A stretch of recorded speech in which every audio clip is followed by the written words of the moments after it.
El caso puede llegar al defensor de manera distinta, según se trate de un abogado en ejercicio liberal de la profesión, un funcionario de la Defensoría Pública o un defensor de oficio.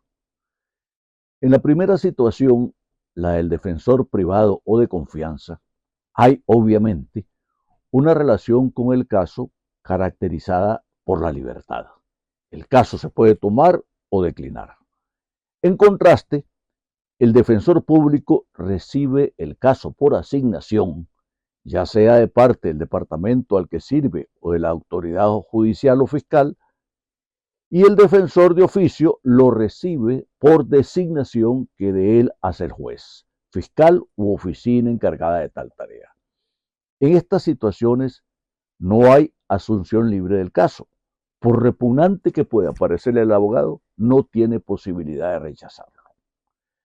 Pero aún en la primera situación, la que suponemos regida por la libertad, puede haber limitaciones de carácter social, como la amistad, la reverencia hacia un maestro de la facultad, la invitación de un colega apreciado a coadyuvar con él.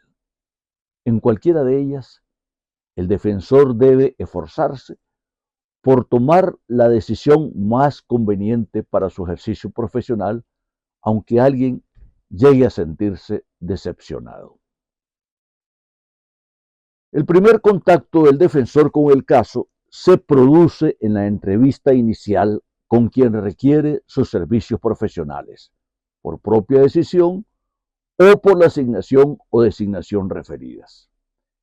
Esta es una oportunidad clave para sentar claramente cómo se desenvolverá la relación defensor-imputado y en la situación de ejercicio liberal para decidir si se asume la defensa o se declina el caso.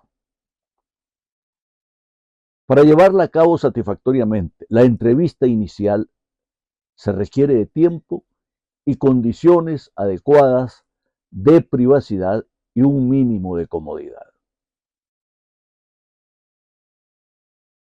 No las habrá si el defensor está siendo urgido por la policía, el fiscal o el juez para que concluya pronto o cuando se le limita de previo el tiempo arbitrariamente, cuando el sitio es sucio, oscuro, ruidoso o poco ventilado, cuando el local donde se lleva a cabo la entrevista o el cuerpo del imputado huelen excesivamente mal. Es deber del abogado defensor exigir esas condiciones mínimas y dejar sentada por escrito su protesta si se le niegan, que deberá ser fundada en el quebranto al derecho de defensa.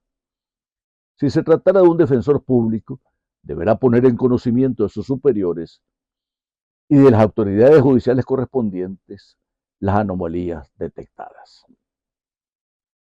Ahora bien, la primera cuestión por abordar en la entrevista inicial es la de conocer al imputado, su nombre, su edad, su oficio o profesión, su estado civil, si tiene hijos u otros dependientes, su grado de educación formal o informal, su condición económica, su estado de salud físico y mental, su estado de ánimo, sus preocupaciones y temores, sus esperanzas o su desesperanza. Para esto, el defensor tiene que ser respetuoso, cauto y sagaz. Respetuoso de la condición humana del imputado, que no la pierde ni el criminal más empedernido. Respetuoso de sus sentimientos, respetuoso de sus derechos, pero también cauto ante la probabilidad de que el imputado trate de manipularlo, de utilizarlo, de engañarlo, y sagaz para intuir lo que no expresa verbalmente el interlocutor, para leer entre líneas. También el defensor debe hacer ver al imputado quién es él o ella. Esto implica no solo su identificación, sino dejar también sentada su dignidad profesional. Esto es, que el imputado entienda que se ha escogido la profesión de abogado y la especialidad de penalista por vocación y no por obligación o necesidad. Que comprenda que está frente a un profesional íntegro y capaz, y no frente a un mercenario, un cómplice, un charlatán, un sinvergüenza.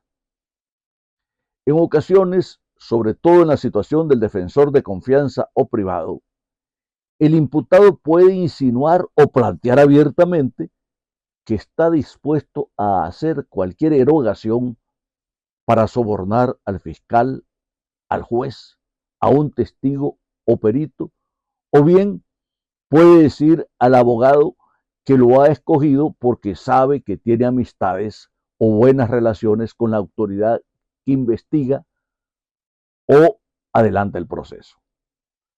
La respuesta del abogado que quiera hacerse respetar debe ser contundente. Soy un abogado, no un corruptor, o soy un abogado que contiende lealmente, no un traficante de influencias. Ante una situación como esta, debe considerarse seriamente si conviene asumir la defensa de tal persona. Si el defensor no conoce la realidad de los hechos, si el imputado le oculta algo, le miente, lo engaña, estará expuesto a desagradables sorpresas en el curso del juicio. Construida la estrategia de defensa sobre el falso cimiento aportado por la información del imputado, el abogado no podrá hacer frente con la debida preparación y destreza al elemento de juicio esgrimido de pronto por el acusador, a la respuesta inesperada y contundente del testigo de cargo, al desfallecimiento del mismo imputado en la sala de juicio al creerse perdido. En tan incómoda situación, será difícil al defensor mantener su aplomo y lucidez. Se sentirá desmotivado, expuesto al prestigio y hasta al ridículo, burlado. De allí la imperiosa necesidad de aconsejarle al imputado al inicio mismo de la primera entrevista, decir la verdad, como enseña la sabiduría popular con el refrán de que no se debe mentir al confesor, al médico, ni al defensor.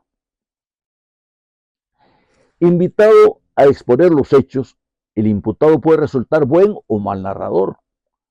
Lo aconsejable es darle un tiempo breve para valorar su capacidad comunicativa sin ninguna interrupción, momento que el defensor debe aprovechar para analizar su personalidad en las múltiples manifestaciones del lenguaje verbal, gestual y corporal, en su indumentaria, corte de pelo y demás signos externos. Si su discurso fuere coherente, claro y directo, el abogado deberá mantener el silencio. Si por el contrario la exposición fuere pobre o verborreica, reticente, confusa o errática, deberá interrumpirlo y proceder a interrogarlo hasta que tenga un cuadro suficientemente claro. En cuanto a las pruebas, lo usual es que el imputado desconozca las pruebas de cargo y hasta los cargos mismos, sobre todo en los casos que corresponden al defensor público. Si se busca al defensor de confianza para que asuma un caso ya en curso, el imputado suele conocer al menos parcialmente la prueba que respalda la persecución. Debe el defensor preguntarle al respecto y escuchar atentamente los comentarios que hace los testigos de cargo y de los motivos que tendrían para declarar en su contra. Enemistad, envidia, complacencia con el denunciante, temor a un superior común, interés personal. Si los motivos atribuidos por el imputado al testigo desfavorable no son razonables, el defensor debe hacérselo notar sin ambajes e instarlo a ser veraz.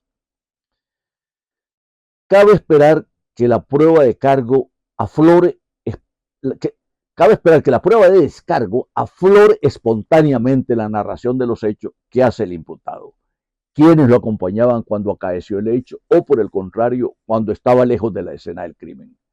A quien les consta lo que él narra por haberlo presenciado o por haberlo descubierto posteriormente. El abogado tomará nota detallada de los nombres, direcciones, número de teléfono y del punto sobre el que podrían testificar para poder entrevistarlo antes de ofrecerlos como órganos de prueba. Si tuviera pertinencia la prueba documental, el defensor indagará sobre su existencia y contenido y la registrará en su cuaderno de apuntes. Frecuentemente, en los casos atendidos por defensores públicos y de oficio, el imputado se encuentra detenido o ante una inminente prisión preventiva o provisional. Esto obliga a enfrentar de inmediato esa situación actual o potencial de privación de libertad, para lo que se requiere la mayor diligencia del defensor. También puede acaecer que se encuentre en peligro de desaparición o alteración un elemento de prueba de descargo o que un testigo esté a punto de partir hacia el lugar desconocido o fuera del país. Ante tal situación, deberá el defensor pedir formalmente la recolección de la fuente de prueba y la recepción anticipada de la declaración del testigo mediante la diligencia prevista por el Código Procesal Penal al efecto. Ahora, sobre el incómodo tema de los honorarios. En el caso del defensor privado o de confianza, la entrevista inicial será siempre la oportunidad de abordar este incómodo tema. En ocasiones es el potencial patrocinado o alguno de sus familiares, cuando aquel se encuentra detenido, quien plantea el asunto de sopetón. El punto debe ser tratado con delicadeza, claridad y en el momento oportuno, que no será sino cuando el abogado haya formado su criterio sobre la dificultad del caso. En cuanto al monto de los honorarios de los abogados, poco más de que deben ser justos, dicen los maestros de ética jurídica. Para calcularlos, deben ser considerados el esfuerzo que demandará el caso, no solo por las dificultades intrínsecas, sino también por las extrínsecas, desplazamientos lejanos, clima riguroso, malas condiciones de alojamiento y alimentación, y el tiempo que probablemente consumirá. En algunos países, en los que el juicio oral puede durar varias semanas con sesiones diarias, se considera justo que el abogado perciba una suma adicional por cada día de sesiones. Lo contrario podría acarrear la ruina económica del letrado, que estará impedido de atender otros casos mientras no concluya el debate. Es aconsejable que se convenga en que el cálculo de los honorarios se hará después del estudio preliminar, que también deberá generar honorarios acordados y anticipados en ese momento o poco después, para que el abogado calcule el grado de dificultad del caso y también para que decida si acepta o no la defensa. Asimismo, es aconsejable que sea suscrito un contrato por servicios profesionales y que haya un anticipo razonable de los honorarios definitivos. Nunca deberá comprometerse el abogado a impugnar una eventual sentencia de condena antes de que tal exista y sea debidamente estudiada, porque no puede predecirse, ya no digamos el grado de dificultad de la tarea, sino incluso si es viable el recurso. Se debe aplicar para eso el mismo procedimiento señalado para decidir la asunción del caso o su declinación, un estudio previo y naturalmente con honorarios. El defensor deberá estudiar el caso en varias ocasiones a lo largo del proceso. Lo hará cada vez que tenga que tomar una decisión que pueda influir en el resultado final y con antelación a cada audiencia. Sin embargo, el estudio del caso más importante es, sin duda alguna, el preliminar, porque es el que orienta la estrategia de defensa desde el inicio hasta el último momento del juicio. Esta estrategia se mantendrá inalterable, al menos que surja algo extraordinario, y como tal, imprevisible en ese momento inicial. Cuando exista ya un expediente o un legajo de diligencias de investigación, él será la fuente principal de información para el defensor, pero no la única. Siempre el imputado tendrá algo que comentar o explicar sobre lo que contenga la documentación oficial. La primera tarea que hay que acometer en el estudio preliminar del caso es el estudio de los hechos o cuadro fáctico.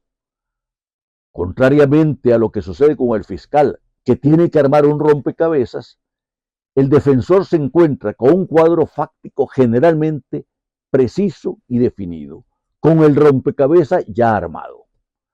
Aún así, la comprensión del cuadro fáctico puede presentar dificultades, ya sea por oscuridad en la exposición de la imputación, lo que deberá dar lugar al reclamo correspondiente, por ser lesiva a la falta de claridad y precisión del derecho del imputado a conocer los cargos, derivación del derecho de defensa, o ya sea porque se trate de hechos en sí mismos complejos.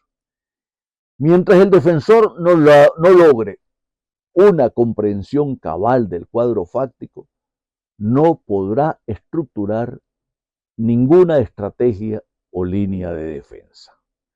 Pero esto no significa que el estudio del cuadro fáctico deberá estar concluido antes de pasar a examinar el encuadramiento jurídico hecho de la imputación. Lo cierto es que el abogado defensor leerá de corrido o escuchará atento las distintas partes de la imputación y que al examinar lo fáctico estará simultáneamente pensando en su posible calificación. La calificación dada por el fiscal a los hechos suele facilitar al defensor la comprensión de un cuadro fáctico poco claro.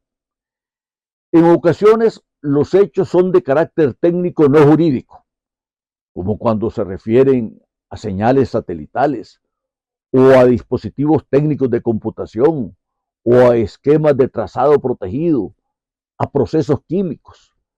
Tal situación demanda un esfuerzo extra que consistirá en conocer el significado de las expresiones técnicas, algunas de ellas con neologismos.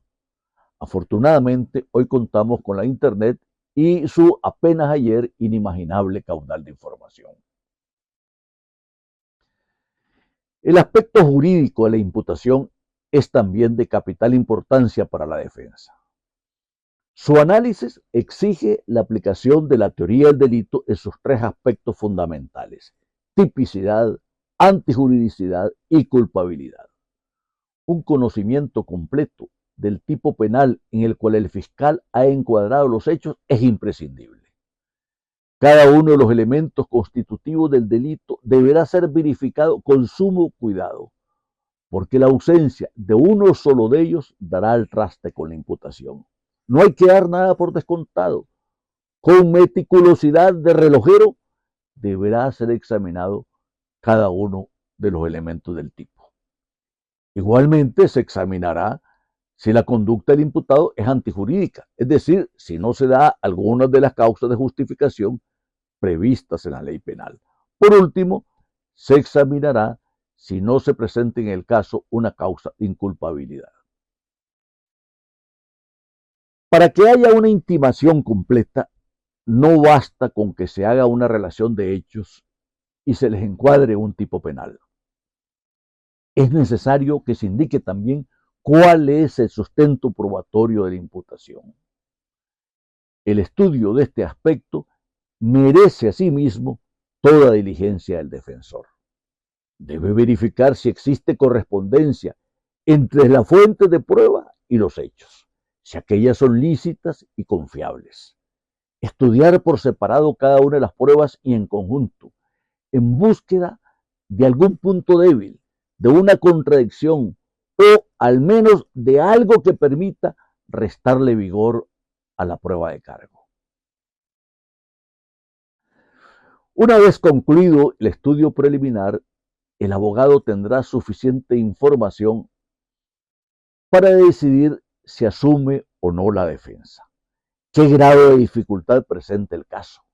cuánto tiempo aproximadamente demandará su atención y cuáles deberán ser sus honorarios. En la consideración de todos estos aspectos, el abogado deberá ser muy cuidadoso, porque una vez convenida su contratación como defensor, no podría renunciar a continuar prestando sus servicios si no es por razones muy calificadas. Ahora bien, aceptada la defensa y realizadas las diligencias que sean urgentes, deberá el defensor proceder a un estudio profundo y prolijo del caso. No deberá dar nada por sentado, ni confiar excesivamente en su pericia y conocimientos. Siempre habrá una última opinión jurídica sobre cualquier punto, ya sea en la doctrina o en la jurisprudencia. La primera tarea deberá ser la selección de las obras doctrinales pertinentes en su propia biblioteca o en la del bufete o departamento de defensoría. Si tiene libre acceso a la biblioteca, deberá de una vez poner los textos sobre su escritorio, ordenándolos de lo general a lo específico, según lo que su título sugiera, y en ese orden habrá de consultarlos. Si tiene facilidades para adquisición de libros o para consultar revistas especializadas, deberá buscarlos en la internet y mandarlos a pedir o los bajará del espacio cibernético. Una y otra vez habrá de meditar sobre los aspectos del caso que considere clave y procurará compartir con un colega del mismo despacho las inquietudes que su estudio le suscite. Couture sabiamente decía que el derecho se aprende estudiando, pero se ejerce pensando. Y la reflexión, el pensar metódicamente, puede tener más exigencias de las que creemos. Como cada persona tiene sus propias inclinaciones, el defensor deberá procurarse las condiciones óptimas que su naturaleza exige para el pensamiento fecundo. Habrá quien requiera la soledad de su despacho, otro en cambio podrá reflexionar provechosamente en un sitio concurrido y lleno de bullicio. Personalmente siempre me he sentido atraído por esa holganza que dicen disfrutan los jueces del sistema angloamericano cuando tienen que tomar una decisión trascendente. La mayoría de los abogados no goza de tan servidas condiciones, pero todos tenemos el relajante momento de la ducha, el del café de sobremesa, el de la caminata matutina y el descanso del sábado por la tarde. Será la ocasión de tratar de armar o desarmar el rompecabezas, de examinar una vez más cada una de las piezas y tratar de articularlas o encajarlas con otras. Está también, decíamos, el estudio de la jurisprudencia. Primero la patria, empezando por la emanada de los órganos de más alta jerarquía, pero también la extranjera, sobre todo si hay semejanza entre los sistemas jurídicos. En uno y otro caso, habrá que cerciorarse de que las circunstancias de la situación fáctica y jurídica abordada en la sentencia sean iguales o muy semejantes a las de la causa que defendemos. De allí la necesidad de contar con los textos de la legislación que sirve de marco jurídico a la jurisprudencia extranjera. La prueba de cargo puede parecer a primera vista formidable, intimidante, contundente, y puede ser que no nos engañemos. Pero es deber del defensor escudriñar cada uno de los elementos de la prueba del acusador en busca de alguna fisura, de un desajuste, de la pieza que encaja mal. En ocasiones será la condición moral del testigo, sus limitaciones perceptivas, su relato escueto o excesivamente detallado, su vinculación con el supuesto ofendido o supuesta víctima. E insistimos en lo de supuesto y supuesta, porque el defensor no debe nunca admitir esa condición, pues significaría admitir la culpabilidad de su patrocinado, salvo que la línea de defensa no sea la de negar el delito, sino la autoría o participación del imputado. En otras ocasiones, la debilidad de la prueba de cargo se relacionará con la capacidad técnica del perito, los años transcurridos sin cursos de refrescamiento, su aislamiento profesional. Así como debe acercarse lo más posible a la prueba de cargo para hallar sus puntos débiles, debe el defensor conocer muy bien la prueba que ofrecerá para el juicio. En el caso de los testimonios, es indispensable entrevistarse con cada uno de los potenciales testigos para determinar si conviene aportarlos al proceso. Igual que en otros aspectos de la defensa, no puede darse en esta materia nada por descontado. Ha habido testimonios supuestamente de descargo que han contribuido más al sustento de la condena que muchos testimonios de cargo. El potencial testigo de descargo por torpeza, falta de carácter y hasta por ruindad podría resultar perjudicial para la defensa del imputado. Pasando a otro aspecto. En nuestro medio hispanoamericano se suele hablar de preparación de testigos en un sentido peyorativo, como una práctica de malas artes de abogados, fulleros y malandrines. Lo cierto es que esa clase de preparación de testigo existe y es más frecuente de lo que cualquier sociedad estaría dispuesta a admitir. La práctica licenciosa informa innumerables anécdotas y chistes de abogados. Es asumida por el folclore y asociado al tipo humano de testigo complaciente, probablemente de manera injusta, con algunas regiones o poblaciones de cada país. Por esa razón, muchos estudiantes de Derecho y abogados jóvenes enarcan las cejas cuando oyen hablar de la conveniencia de preparar los testigos. Sin embargo, en aquellas sociedades con larga tradición en el juicio oral, la preparación de los testigos es vista como una tarea técnica de la que no puede prescindirse si se quiere tener alguna probabilidad de éxito en el juicio. Obviamente, nos referimos a la preparación del testigo para que pueda rendir su testimonio veraz, de forma que sea tenido como tal y aporte todo lo que pueda ser de provecho para la parte que lo propone. Y para esto se debe estar consciente de los temores que pueden asaltar el ánimo del testigo y de las presiones a que estará sometido en el momento de su deposición en el debate. La preparación del testigo de descargo debe empezar, como es natural, por conocer quién es esa persona que será llamada a declarar, con la expectativa de que brindará a los jueces información valiosa y favorable a nuestro patrocinado. Aquí es válido aplicar todo lo que hemos dicho acerca del conocimiento que el abogado debe adquirir sobre la persona imputada que requiere sus servicios profesionales.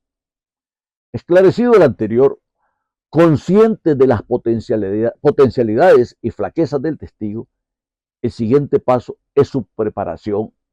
En su preparación es volver a examinar qué fue lo que el testigo percibió, qué vio, qué oyó, qué olfateó, qué palpó o qué gustó o probó, puesto que la percepción pudo haberse dado a través de cualquiera de sus 5 sentidos.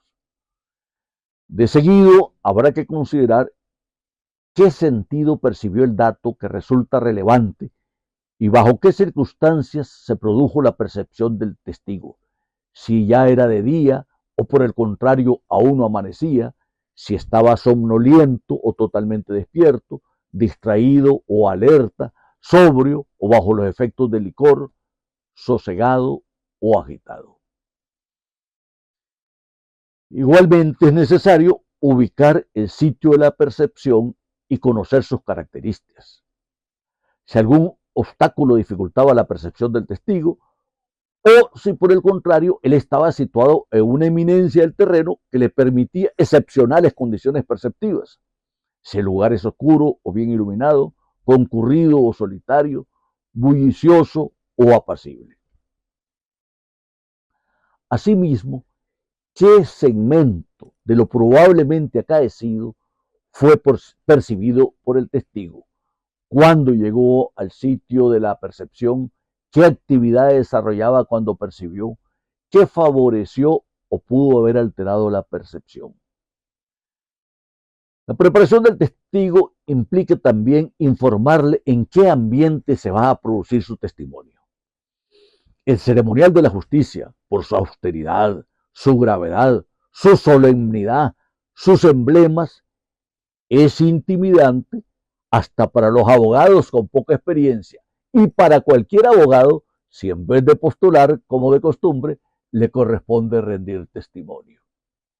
Si a ello agregamos las admoniciones de castigos severos en caso de faltar a la verdad, las preguntas en tono fuerte o irónico del abogado de la contraparte, los ojos escrutadores de los jueces, una sala colmada de público y en ocasiones hasta cámaras de televisión y gente de prensa con sus grabadoras y libretas de notas en la mano, tendremos todas las condiciones para que un testigo desprevenido entre en pánico. Por esa razón, es imperioso preparar a cada testigo atendiendo a su propia personalidad y condición social. No es lo mismo que un hombre de negocio vaya a declarar sobre lo que conoció en razón de una de sus operaciones cotidianas que una ama de casa, un campesino o una colegiala sean llamados a narrar o a contestar preguntas sobre un asalto bancario o un accidente automovilístico. El testigo también debe ser informado en qué forma debe vestirse para que no desentone con el ambiente o cause repulsión por su desaliño.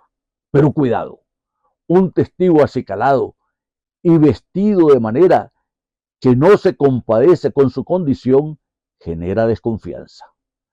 Hacer vestir de traje entero y corbata a un conductor de camión o sugerir a la empleada doméstica que de previo vaya al salón de belleza para que la maquillen y le hagan un peinado exótico sería un disparate.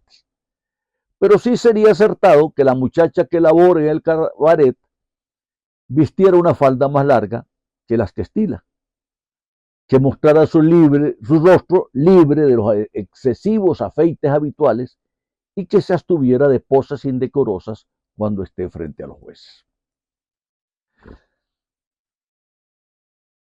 Muy aconsejable es someter a testigos y peritos a ensayos de interrogatorios tan fuertes y tendenciosos como los que sufrirá en la sala de juicios.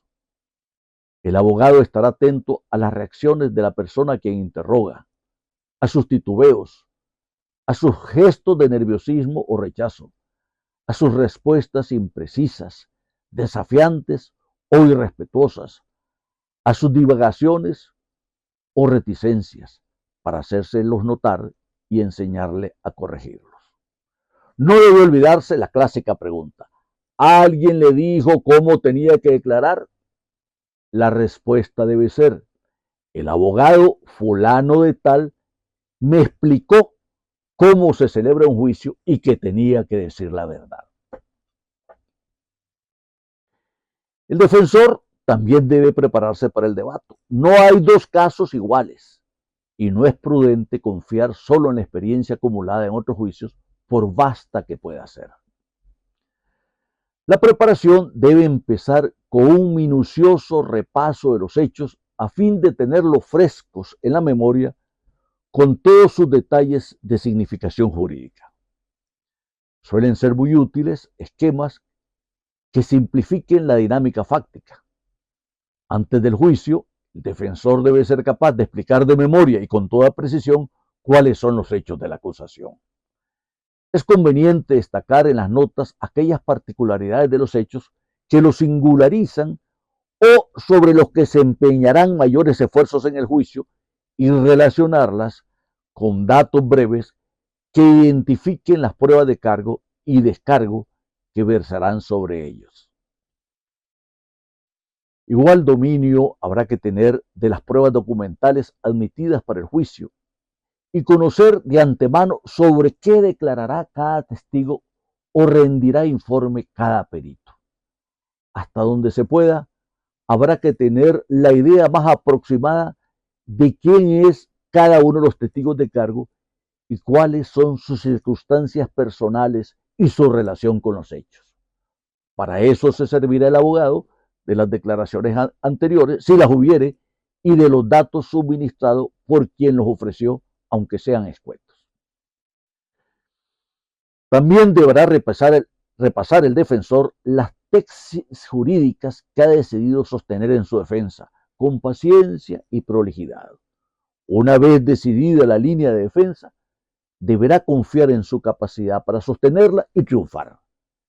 Pero debe tener el letrado una segunda salida, un plan B, una tesis subsidiaria a la que recurrir si las cosas no salen como se esperaba.